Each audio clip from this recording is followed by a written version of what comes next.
Tell me sweet little lies. Does anyone remember that song from the 1980s, or it's just me?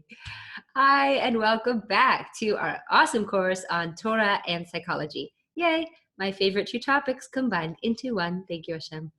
So thank you so much, Hashem, for this opportunity for us to learn together today.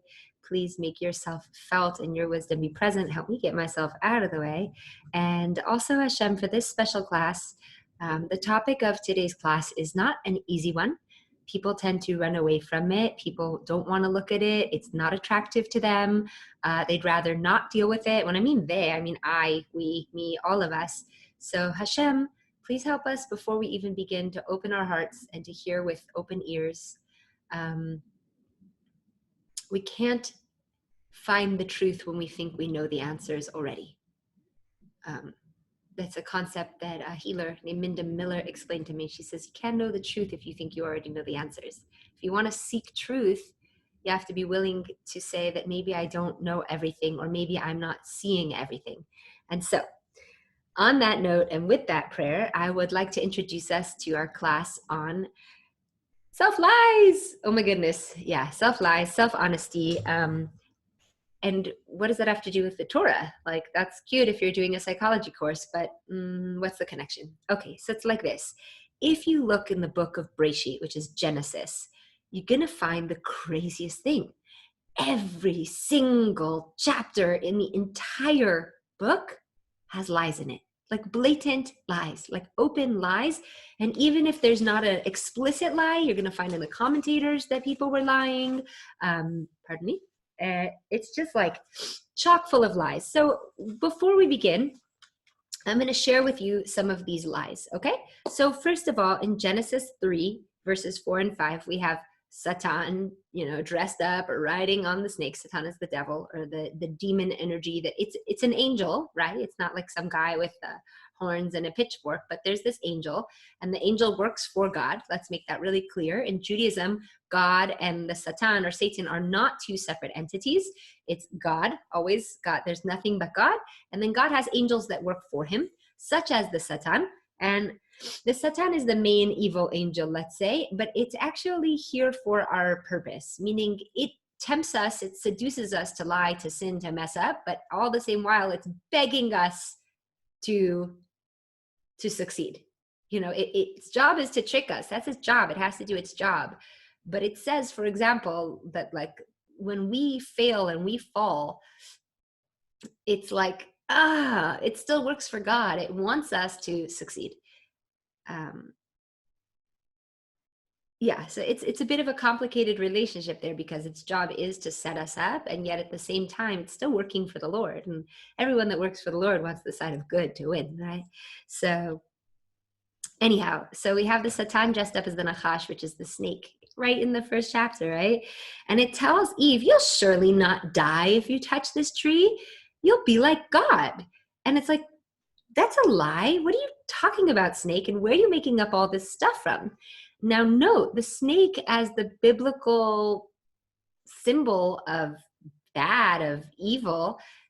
It has a tongue that's split in two ways, because it doesn't tell you straight what it wants. It's naturally a liar. And the name Yisrael, which is what the Jewish people are called, is the people of Israel. Actually, you could break down that word into Yashar and El, which means God, which is straight, and God. Straight meaning like straight up, homies. Like, can you be straight up with me? Like, can we not beat around the bush or whatever it is? So Yisrael really means being straight or straight up with God, straight up in our personal service, straight up and honest to ourselves, to the godliness within us. And the snake naturally has that division, that separation, that it could go both ways. Well, it's not just the snake in the first portion of the Bible. Like, by the way, that's something too, like the headquarters of the Bible, the very opening of the Bible, we're already dealing with lying to ourselves, lying to others, right? Then then when God finds out everything that happened with Adam and Eve, instead of owning up, we did blame, right? We could talk about that more on another day, what blame is, but it's not fully honest. It's not like, yeah, I accepted the fruit and I ate. It's he did it, she did it, we did it, they did it, right? So anyways, so the first lies are just there we could call it blatant lies. We could say self-deception. We could say others' deception. We could say not owning, but it's clearly there. And it doesn't take long before this passes down to the next generation, right? Because who's next? Cain and Abel, right? Cain vehevel. Now, when Cain kills Abel, God comes to him and God asks the famous question, yo, homie, where's your brother? And what does Cain say? I don't know. Am I my brother's keeper? That's in chapter 4, verse 9. And it's like, wait a second. You're lying to God. You do know where your brother is. You just killed him. He's lying there with his blood on the floor. You know where your brother is. Right? So it's like, okay, liar, liar, pants on fire, right? Then we get already into the generation of Noah, and everybody is lying and stealing and cheating. I mean, you can't really have that level of violence that the sages describe the generation of Noah having, and not have a world that's filled with lies. I mean, if you're cheating on people, you're lying. So we know there was cheating going on and all sorts of horrible things, but definitely involved lying. And it just continues, right? Like in the Torah portion of Lech Lecha, we have in chapter 18, verse 9, Abraham is lying to Pharaoh. He says, this is my sister, about Sarah when they're there in Egypt, because they go down for the famine, right? And it's like, why are you saying that's your sister? That's your wife. And then it happens again, and he calls her sister in 1815. Oh, no, I'm sorry, 1815 is now we brought up Abraham, let's bring up Sarah, right? Now, Sarah, it's such a crazy story. It's like this. So then God and the messengers tell Abraham and Sarah they're going to have a kid. Abraham and Sarah are going to have a child. And Sarah, because she's very, very old, she laughs. And then God says to her, hey, so why did you laugh? She's like, I didn't laugh. And he literally says, no, you did laugh. So either she was in denial or she's straight lying, but like, how weird is this? These are our great role models. These are the people we look up to. And it's like lies, lies, and more lies and more lies. And by the way, it doesn't end there, right? We have Betuel and Lavan are lying to Eliezer. There's this whole episode where Eliezer, the servant of Abraham, comes to find a wife for his son Isaac, for his son Yitzchak. And Betuel and Lavan are trying to cheat him like crazy. They're trying to they're trying to cheat Eliezer. There's even a whole episode where they try to poison him by putting food in front of him with poison in it. It's like, if you're trying to poison someone, you're hiding something from them. That's a lie. Gosh, it just goes on and on. Isaac lies to Avimelech in 26:6 in Parshat Toldot. Again, like, oh, this is my sister, not my wife. It's like, wait, why are you still lying? And even your dad was caught on this lie, so why are you lying again? What's going on, right? And then we have Esav, who marries this chick, I forgot what her name is, like Avhalima or something like that, and he lies, and he renames her Yehudit, which is like the most Jewish name you can give in order to trick his father that he didn't marry outside the clan. It's like Esav is lying. Okay, it gets crazier because then Rebecca, and Yaakov lie to Isaac with the whole fur on his arm thing, like, that's not Esav, that's Jacob, and you literally just said you're Esav, so you're lying.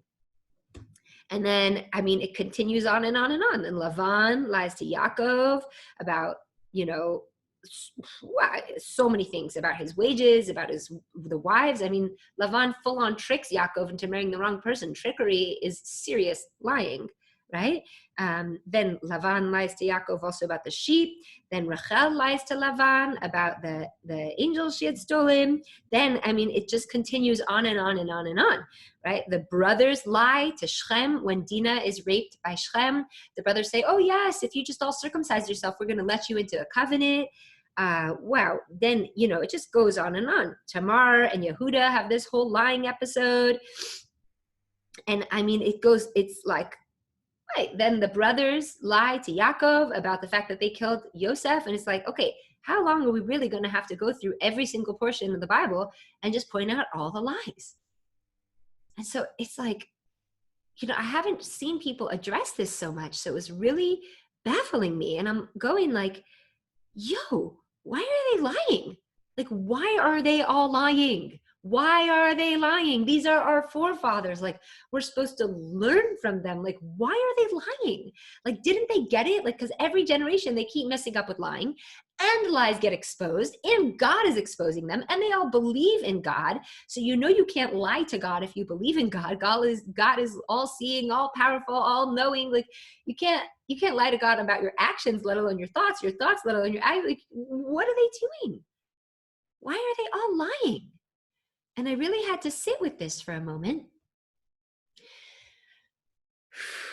And then it dawned on me. My question of why are they all lying? Really, the answer is that's not the right question. It's not a question of why are they all lying? The right question is, why are we all lying? Or if I want to be more accurate, the question I really have to ask myself is, why am I lying? Because as we said with triggers and resonance, it's only going to resonate in me if there's something within me that connects. Right? We gave the guitar string example. If I sing A and there's a guitar string, the A string starts to go because there's something within it that connects. So when I was getting so curious about why are they all lying, I realized that God set up a beautiful joke on me. And it's not about them. Like, yeah, they were lying. That's true. But that we could figure out for another day what biblical truth is. But the question is, how does it reflect on me? Because if that's being pointed out so blatantly that people are lying, then I have to look and say, wait a second. It's never about the other person. We already learned this. It's never about the other. The work is always there for me. The second I'm triggered, it's my work. And if it's my work and I am annoyed that they're lying, then I have to look at my lies. A student texted in after a lesson that I gave and said, but wait, so what does it mean? So were they lying or were they not lying? Or wait, are you saying that because really you're lying, they're not lying? And I said, no, it's separate. We're actually not going to be dealing with the fact that why did they lie? We're going to be dealing with the fact of the reflection of it, which is, why are we lying? Why am I lying? So I did a lot of research and a lot of studying, and I came up with a lot of ideas about why we lie, what we lie about self-deception. I was watching a video online, and this one woman, her name is Emerald, and she runs the Diamond Net. It's really awesome. I highly recommend it. She says that being honest with others is fairly simple. It's fairly simple. But to the self, it's difficult because we don't like to look at the truth of who we are. Now, I'd like to also say, I don't think it's so simple. I don't think it's so simple lying to others. I think it's very complicated. I think there are many ways that we lie to others all the time. And only if you're super hyper focused conscious is it start to get simple to stop lying to other people. So this holy sister who is saying that it's being honest with others is fairly simple. It's very simple intellectually. That's true, right? I know, like, if I told a lie, if I didn't tell a lie, but the truth is, I don't even know if we do know that, because let's take some examples. You're in a fight with your spouse, with your partner, with your best friend. If you're really monitoring every sentence you say in that fight, are you being honest, or are you telling little tiny lies or twisting truths in order to have the fight go your way, or in order to be seen as right? Okay, so that's one way we can really assess if we're lying to others or not, is in fights or in disagreements. Are we twisting the truth? And to do that, you really have to listen to every sentence that comes out of your mouth to fact check yourself, right? Be Snopes on yourself. Like, hold on one second, was that true? A lot of times when I'm in an argument with someone, I have to stop and ask out loud. I say, wait a second, I don't know if that was true. I don't know if that was true. Okay. The other way we can lie to other people is in exaggeration, right? I have another friend of mine that said exaggeration is actually saying that the truth is not good enough. Yikes. As a guilty exaggerator, that one was really hard for me to hear. But if I think about it, why am I exaggerating? Why am I telling this story in this way? I want to understand, like, wait a second, maybe I am lying to other people. Another favorite I have from childhood, and maybe you have this one too, is, you're in 6th or 7th grade and your friends ask you, oh my God, did you hear this song? And it's like, oh yeah, I totally heard that song. And I don't know about you, but for me, I was totally lying. I didn't hear that song. I just wanted to be cool. Or it'd be like, oh, did you see this movie? And I would lie. I would say, yeah, I saw that movie, and it was never true, right? Um, or another way that we lie, well, there's plenty. There's a lot of them, but you can start to see. We also lie through our selfies. We lie through our social media posts. Um, hashtag best day ever, and it's like, that was the day we got in a fight with somebody and the weather wasn't so nice, but when we post the picture the moment that blue sky came out, and when we're giving them a hug, so it's like we're promoting a falsity. But really, a lot of times we do lie through our hashtags, or we do lie through our instas.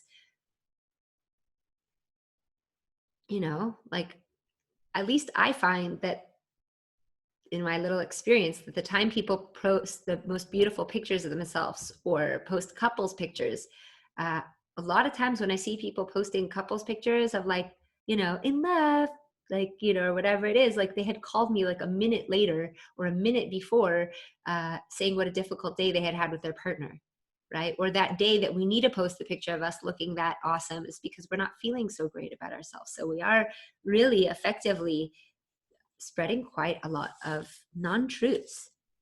But again, that's with other people. Let's get into some of the ways that we lie to ourselves, okay? So here's the thing. We lie to ourselves because we don't want to face certain aspects of reality. We don't want, if we can lie to ourselves, then we can obscure the truth and then not have to deal with what's real. The whole concept of all of it, of why we're lying, and here's kind of the crux of the whole story, is that we're trying to maintain a self-concept. We're trying to not only maintain a self-concept, but we're trying to protect a self-concept, right? So if I'm perceived of as holy, if I do something as off or not cool, or like, someone saw me talking in synagogue as opposed to praying, like I might have to, like, oh no, I wasn't talking, I was just explaining because I want to protect and maintain this concept, this self-identity that I have as holy. Now, all of us have lots of self-identities. We can tell what they are by the way we dress, by the choices we make, by the pictures we promote. We promote certain pictures and videos of ourselves to give people an idea of who we are, right? Like, I, for example, my Facebook backdrop is a forest because I really would like people to identify me as a nature person. So I have a self-identity that I am into nature because I think of that as cool. So it's something that I will probably try to promote and upkeep, and I might speak it through my words. So if someone is talking about zero waste recycling, or zero waste, I don't know how you call it, but something green or whatever, I might associate, oh yeah, I love organic this or that. And it's like, I might just say it to protect that idea that I have of myself, that I'm healthy or into nature. So so basically we are lying to ourselves constantly. We're trying to prop ourselves up to be this particular person. And we lie to ourselves also about a lot of things that are subtle, like our preferences.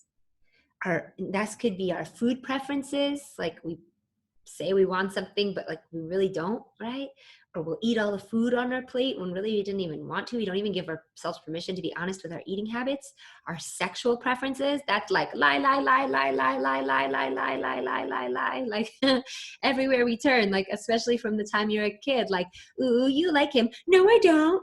Oh, you like her. You have a crush on her. No, I don't. So we lie about our preferences. We lie about our emotions. We lie about how we feel about ourselves and others. We lie if someone asks us, how are you? And we're having a bad day. Now, granted, there are reasons and we will get into them. But all I'm trying to point out is, holy crunk. We looked at the Bible and all these role models as if they were lying.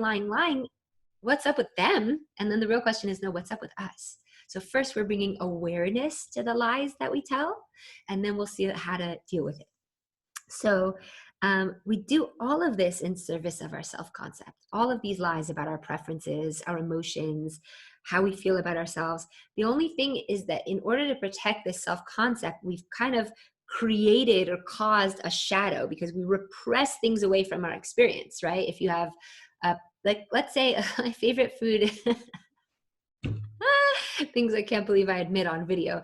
I love peanut butter and pickles. Okay. I love them together. I think it's delicious. Now, I might not admit that for sake of feeling embarrassed that I'm a weirdo, right? But if I don't admit that and I see the peanut butter and pickles there at the party and I don't put them together and eat it, I've repressed that thing of, oh, I'm a weirdo, and I've made a shadow.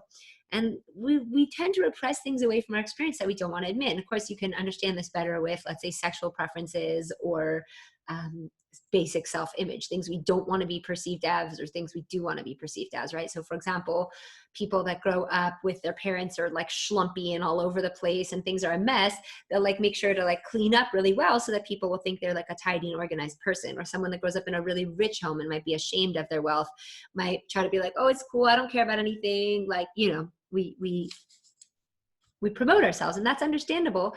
But again, we're just trying to attune ourselves to the ways that we lie. Now, I'm not judging. You can do what you want to do and live how you want to live. The only thing is that holding up all these lies takes like a ton of emotional energy from us.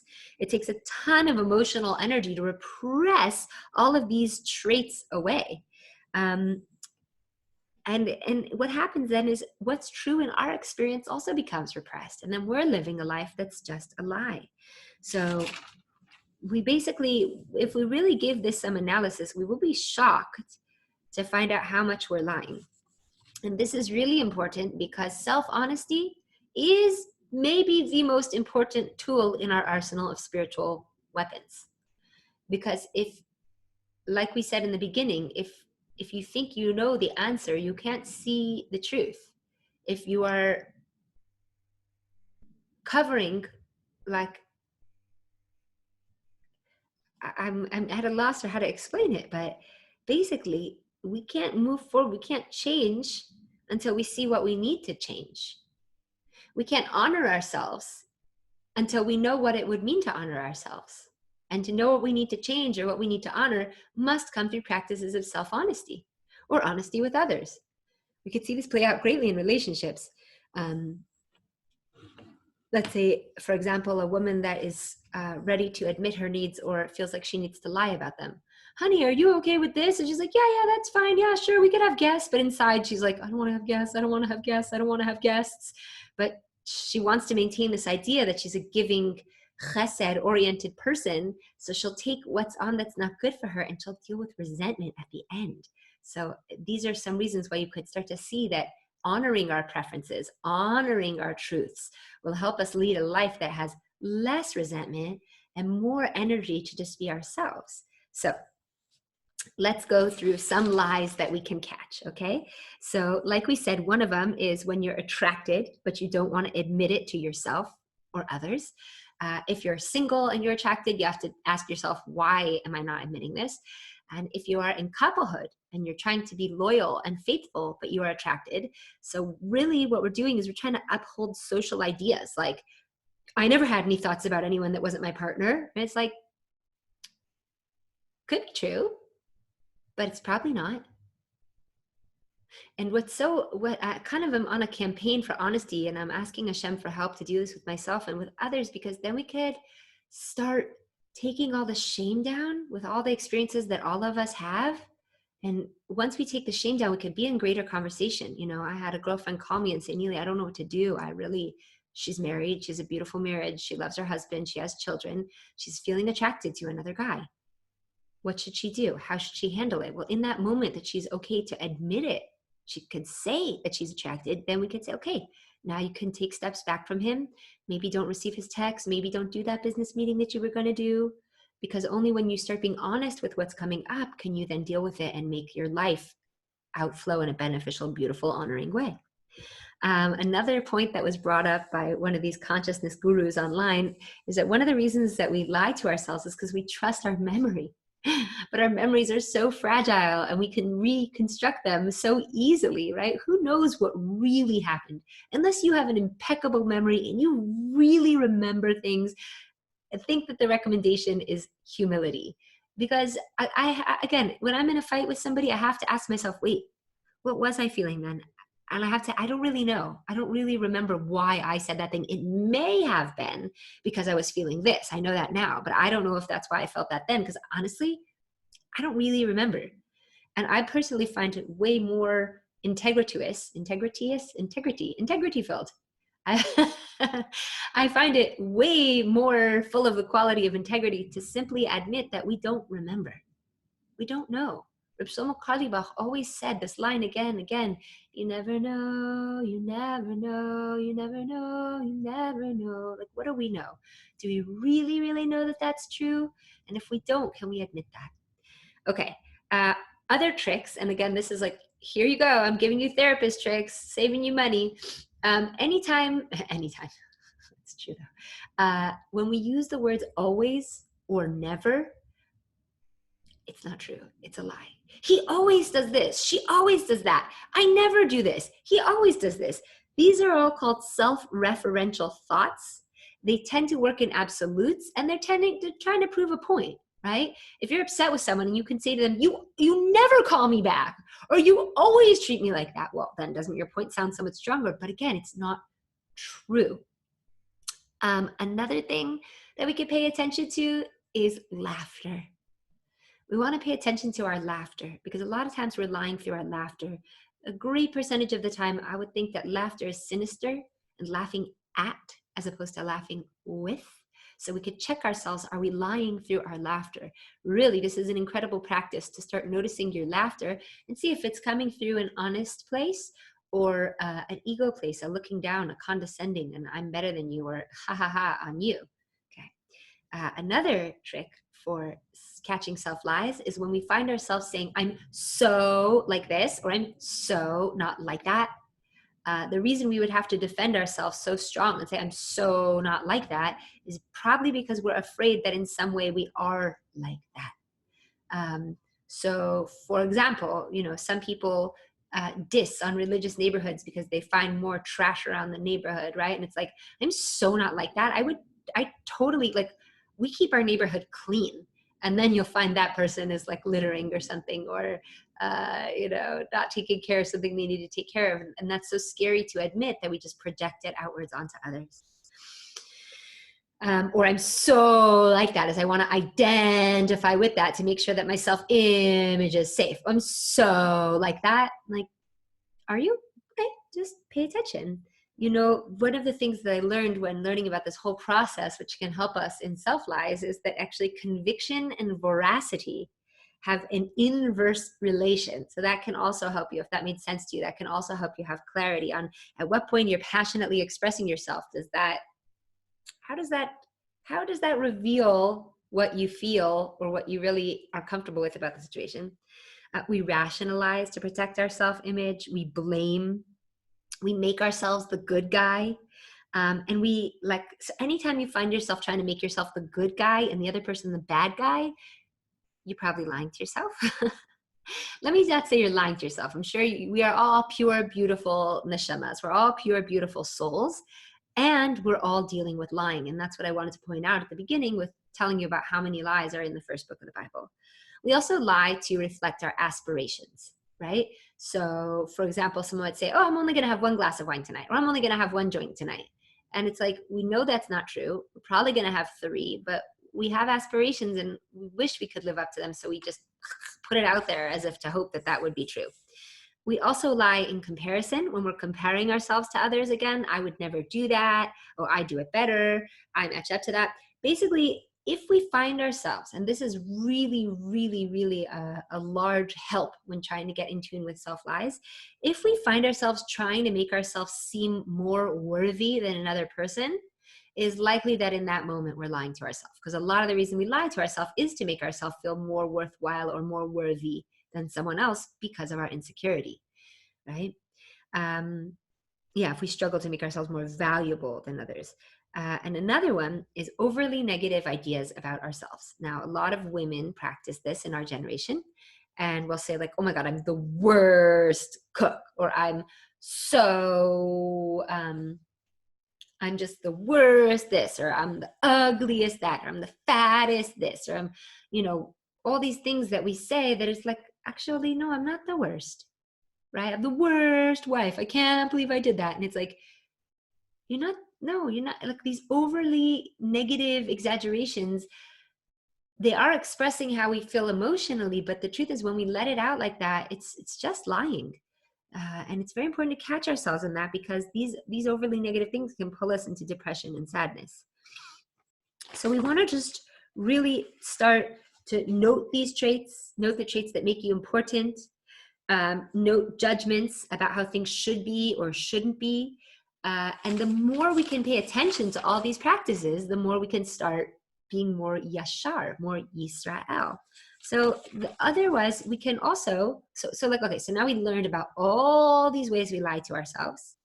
We realized that most of the time we are probably lying to ourselves. And this isn't a bad thing. This is because we're on a quest for truth, right? There's this beautiful thing I learned from my mentor, Hanra Chafrum, and it's like, well, if here's your destination and here is a boulder, well, then this becomes a problem. But it's kind of beautiful, because the only reason that a problem is because it's blocking us from something we want. So if I'm not trying to get here, then this boulder really isn't a problem. If I'm driving, I'll just turn around and go the other way. I'll just go that way, or whatever it is. But by nature of the fact that there's an obstacle, it means that there's a value behind it.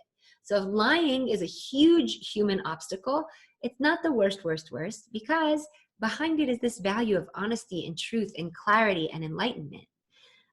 So what can we do? Yes, awareness is key.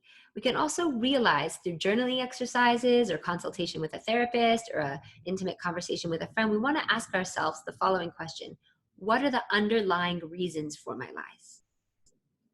Does it give me superiority? Why am I lying to myself? Why am I lying to others? Maybe there's some deeper issues there that I need to address. And maybe could even cultivate some self-love instead. Because if we're lying to create a superiority, so I must not feel good enough about myself. And if that's true, how can I then give myself that love and that acceptance and that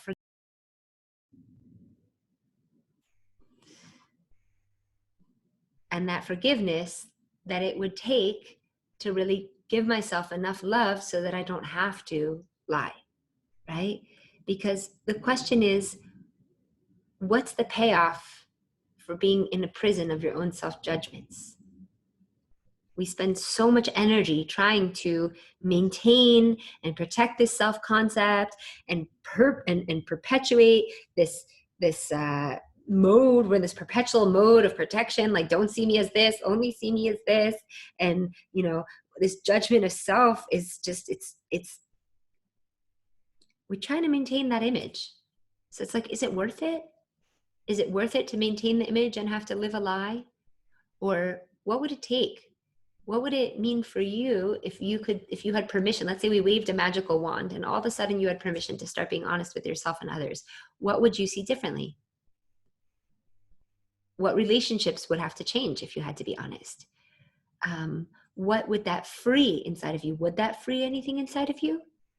So these are just really great questions, because clearly when God was challenging the biblical characters with lying, he was also, when God is telling us the stories of the Bible, we're not reading an ancient history book. We're reading about the story of our lives just through a prism, through a lens, through a blueprint of someone else's life. But these stories are in there because they encompass all of our lives, right? Everything we deal with, all of our shame is written in the white fire, the hidden background text of the black letters, is all of this information and all of this reflection, so that the next time that I'm opening this book, I'm not just like, this is weird, the forefathers and foremothers were like lying all over the place. It's like, oh, wait a second, that's supposed to be a reflection for me. And one thing that this woman Emerald said, which I really appreciate, is that the closest path to enlightenment, or the first step to enlightenment, if you want to be clear-minded and get messages from God and have spiritual awareness and be in your highest self and be in the most alignment, we must begin with aligning ourselves with truth. And so seeing through self-lies is the number one way to kind of head in that direction. So I'm blessing us to have great awareness around this topic. and blessing us to learn from the patriarchs that as awesome as they were, apparently we're like them too. Right? We look at the patriarchs, we're like, wow, they're amazing. We're like, wait a second, they were also lying. And it's like, wait a second, we're also lying. And just because we're also lying doesn't mean we're also not amazing. We are amazing and we're awesome, but this is part of our becoming Israel, our becoming Yashar Kel, our becoming straight up with God and straight up with ourselves.